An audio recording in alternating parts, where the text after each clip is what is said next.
Salut l'équipe, la fin des cycles crypto, grosse vidéo ce matin les gars, donc on va pas perdre de temps. En plus je suis pas en grande forme, enfin encore une soirée un peu coquine pour le coup. Mais plein de choses à vous dire ce matin, donc on va pas perdre de temps sur mes nuits endiablées. Du côté du BTC, on prend 1% ce matin. Ether, il est repassé sous les 1900 $. On est quand même plutôt stable. RP, lui, il a fait un joli 3%. C'est à peu près pareil pour Crypto Clébar. On a Pi, même si ça me gonfle encore de parler de Pi, qui prend 12% sur le reste de la map. Il y a quand même quelques petites perfs ici et là, mais rien de très intéressant. Hype, lui, il perd 5%. XMR, il en prend 4%. Et dans le bas du top 50, aujourd'hui, c'est MNT qui est 50e, il prend 5%. Et TAO qui nous fait un joli rebond, plus 13%, il est à 262 $. Les gars, côté daily du BTC, pour l'instant, rien de très intéressant hein, sur le daily, ça nous apprend pas grand-chose. Je vais vous le remettre juste là. On est en train de faire, on a fait un joli petit rebond sur la journée d'hier. Là, pour l'instant, on est sur une bougie rouge, mais tout à fait normal. Après le beau rebond qu'on a eu hier, il n'y a pas grand-chose d'intéressant à apprendre en daily. Quand on se met sur le H4 du côté de Bitget, on pourrait voir former, pourquoi pas, une épaule tête-épaule inversée. Donc on va voir ce que ça va donner, surtout qu'on a une grosse news aujourd'hui et on va tout de suite rentrer dans le vif de sujet de cette journée qui risque d'être assez costaud. Donc tout d'abord, vous avez le CPI aujourd'hui, je viens de vous le tweeter, donc on a des chiffres d'inflation qui sont attendus à plus 2,9%. Trueflation, où il y a un petit décalage, nous annoncerait quand même quelque chose qui est à peu près en dessous, puisque vous voyez au 31 décembre, au 31 janvier, parce que ça va être les chiffres de janvier, parce que vous avez quand même un décalage qui est annoncé à 2,70. Donc ça, ce serait plutôt une bonne nouvelle, puisque de toute façon, parce que ce serait pas pressé par les marchés. Donc ça pourrait nous faire quelque chose de très intéressant. C'est aujourd'hui à 14h30.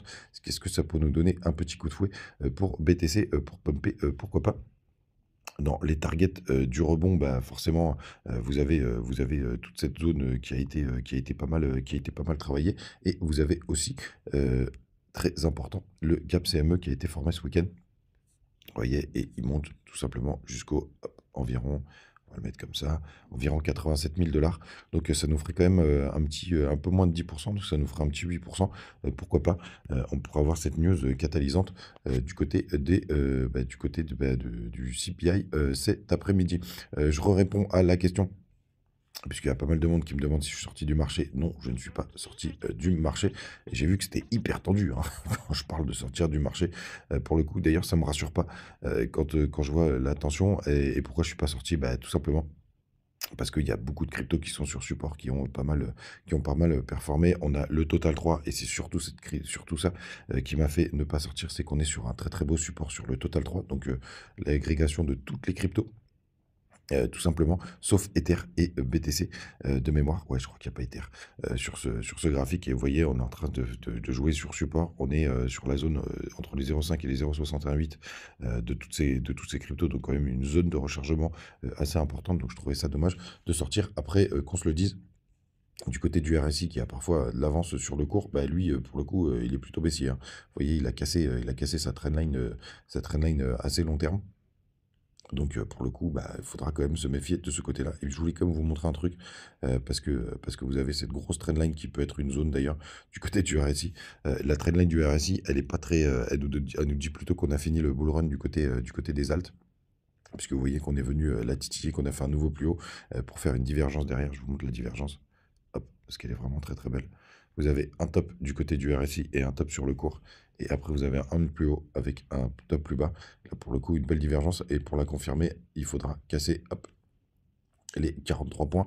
Donc, c'est pour ça aussi que je surveille ça de très très près. D'ailleurs, je vais mettre une petite trendline juste là. Hop.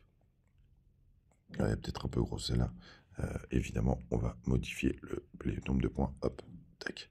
Et si on casse ce niveau, ce sera plutôt bearish. Quand même qu'on se le dise, mais pour l'instant, je suis toujours exposé en spot. J'ai repris quelques positions là parce que je suis assez confiant pour le CPI cet après-midi. Quand même que vous le sachiez du côté des autres indicateurs. Crypto Fahrenheit 34, peu de liquidation par rapport à ces derniers jours, même si quand même 400 millions ça fait des sous. Il y a des fundings qui sont hyper négatifs. Là, je voyais ce matin, AKT notamment, qui fait un plus 25% ce matin. Donc, à mon avis, il y a encore un peu de jus pour pumper du côté de certaines cryptos, mais bon, touchez pas à ça. Il a beaucoup trop pumpé, plus 25 pour le coup, c'est relou. Les gars, n'hésitez pas à me rejoindre du côté du Telegram, vous avez le Twitter, et vous avez les liens du côté de BitGet, pour tous ceux qui veulent, évidemment être sur le marché crypto avec un super échangeur et vous avez la carte crypto.mode qui est plutôt, pas mal. Alors on continue. Ça, je vous le partageais, sur support. Donc, ce que je vous disais, c'est que, est-ce que les cycles, c'est pas juste devenu une vue de l'esprit? Bah, tout simplement puisqu'on a l'impression d'avoir les cycles, mais ce qu'on a surtout, c'est que le bitcoin, lui, il a bien suivi son cycle, hein, pour l'instant. Il a fait son halving, il a fait ses 4 ans. On est, sur, quelque chose, d'assez logique. Mais par contre, ce qu'on voit, c'est que les alts, ils sont quand même tributaires de l'impression monétaire.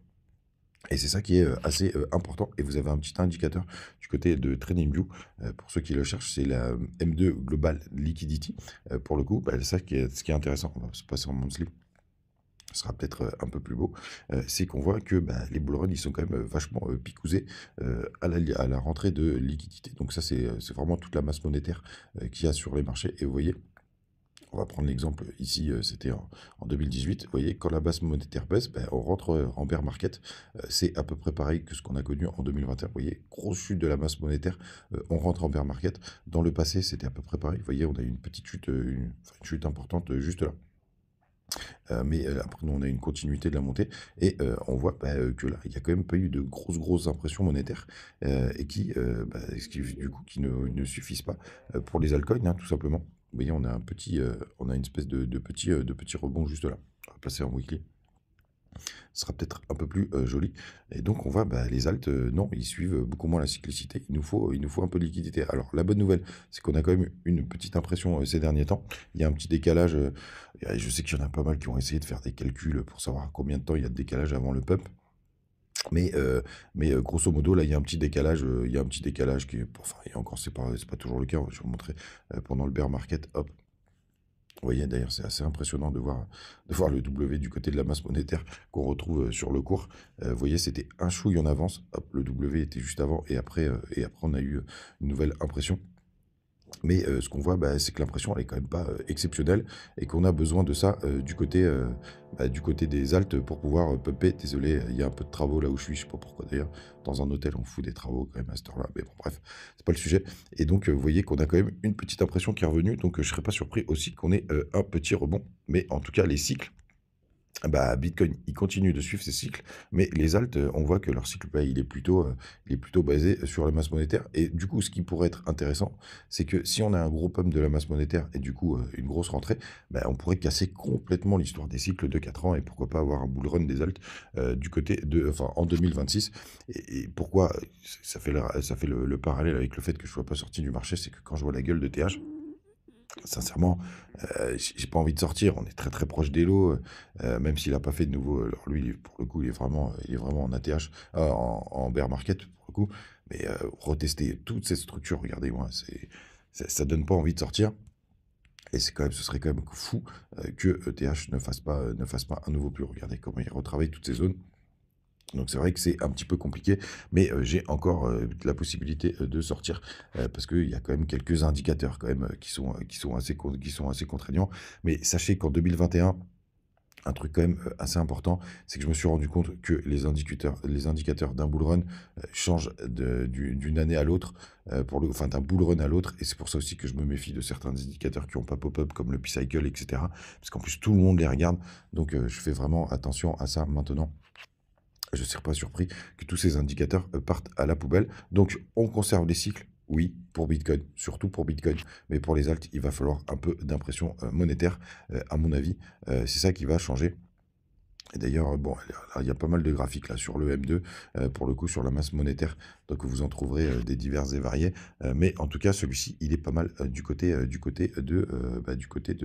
CoinMarketCap. Non, n'importe quoi, de TradingView, pardon. Bon, les gars, moi je vais prendre mon petit déj parce que là, c'est important. N'hésitez pas à me dire ce que vous en pensez en commentaire. Attention, à 14h30, il y aura peut-être des décisions importantes à prendre. Le Total 3, c'est vraiment quelque chose d'assez important. Target 87 000 $ si on a un joli rebond.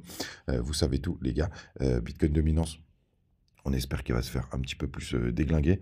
Pour l'instant, c'est pas du tout le cas. Elle est même plutôt haussière. Et puis, on se retrouve demain matin. Comme d'hab. Ciao!